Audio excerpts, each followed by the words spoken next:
आणखीन एक ब्रेकिंग बातमी आपण बघतोय। बुलढाण्यामध्ये समृद्धी महामार्गावर पुलाचा रॉड बाहेर आलेला होता।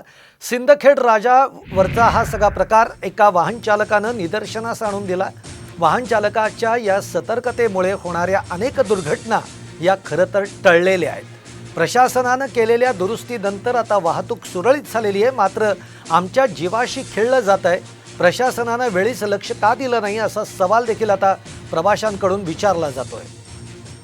समृद्धी महामार्गावरचा हा जो एक रॉड आहे, जो रस्त्याला दोन रस्ते एकत्र जोडतो, त्याच्यामधला जो हा रॉड आहे हा वरती आल्याचा आपल्याला या दृश्यांमधून सुद्धा दिसतंय।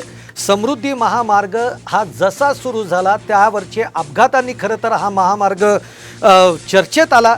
मृत्यूचा सापळा आहे का अशा पद्धतीची याच्यावर टीका देखील झाली। यानंतर मुख्यमंत्र्यांनी आणि सरकारने या महामार्गाच्या देखभालीचे आदेश दिले आणि त्यानंतर जर का सुद्धा अशा पद्धतीचा प्रकार इथे निदर्शनास येत असेल तर प्रवाशांकडून याची दखल घेतली गेलेली आहे।